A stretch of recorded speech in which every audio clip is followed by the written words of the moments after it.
네, 2월 14일 증권사 데일리 헤드라인입니다. 대신증권에서는 환율 악재로서의 영향력이 약화될 것으로 예상을 하고 있습니다. 동양증권에서는 오바마 연두교서 내용은 증시에 호재로 작용할 것이다 이렇게 내다보고 있고요. 부국증권입니다. 디커플링 해소 국면의 옵션 만기일을 기대한다고 밝혔습니다. 신영증권에서는 2월 옵션 만기일 최종 전망을 내놓고 있는데요. 이벤트는 없을 것이다. 좀 무난하게 지나갈 것으로 예상을 하고 있습니다.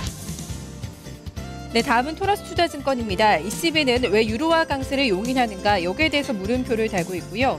우리투자증권에서는 주식시장에 불어오는 봄바람이라는 좀 제목을 붙이면서 긍정적인 측면에서 시장을 분석을 하고 있습니다. 하나대투증권에서는 G7 결과와 G20 재무장관 회담에 대해서 좀 전망을 해주고 있고요.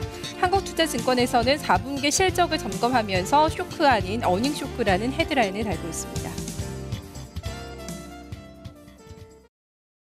네, 오늘은 이벤트데이입니다. 옵션 만기와 금통위가 열릴 예정인데요. 좀 어떻게 대응을 하자고 오늘 데일리에서 얘기를 하고 있는지 증권사 리포트 하나씩 점검을 해보도록 하겠습니다. 먼저 우리투자증권에서는 주식시장에 불어오는 봄바람이라는 제목을 붙이고 있는데요. 여러 가지 좀 긍정적인 요인들을 발견을 해내면서 좀 적극적으로 시장에 대응을 하자 오늘 데일리에서 이렇게 밝히고 있습니다. 일단 연초 이후에 국내 증시 약세를 초래했던 여러 가지 좀 요인들이 완화가 되고 있다는 점에 주목하고 있는데요. 특히 어제 발표가 됐었죠. 오바마 대통령의 연두 교서를 계기로 해서 글로벌 경기 회복에 대한 기대감이 다시 한번 높아질 수 있는 시점이라고 판단하고 있습니다. 기술적인 측면에서도 주요 이평선들을 동시에 어제 다 상향 돌파를 해냈습니다. 이러한 측면을 봤을 때 추가적인 반등 가능성이 상당히 높다 이렇게 좀 얘기를 하고 있는데요.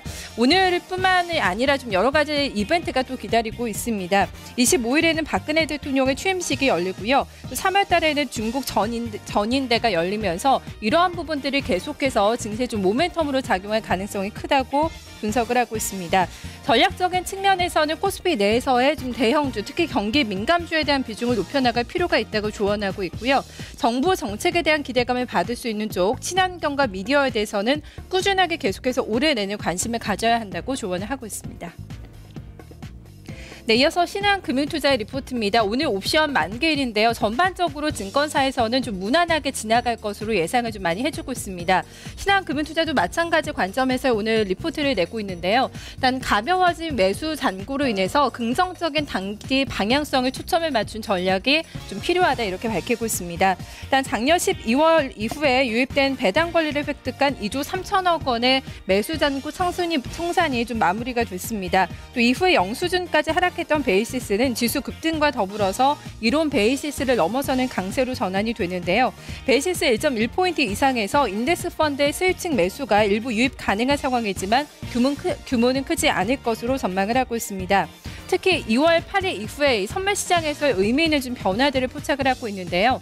세 가지를 언급을 하고 있습니다. 지수 상승과 외국인들의 선물 매수 상당히 최근에 강력하게 들어오고 있는데요. 그리고 미결제 약정이 좀 증가하고 있다는 부분을 짚어내면서 지수가 올 초 이후에 형성된 하락 추세선을 극복함에 따라서 단기 추세는 계속해서 상승 쪽으로 방향 나타날 것으로 전망을 해주고 있습니다. 네, 이어서 한국투자증권의 리포트 보겠습니다. 4분기 실적 쇼크 아닌 어닝 쇼크 이렇게 좀 제목을 붙이고 있는데요. 현재 주요 200개 기업 중에서 114개 기업이 실적을 발표했습니다. 시가총액 비율로 따져보면은 진행률이 한 80%가 진행이 되면서 거의 이제 실적 발표가 다 나오고 있는데요.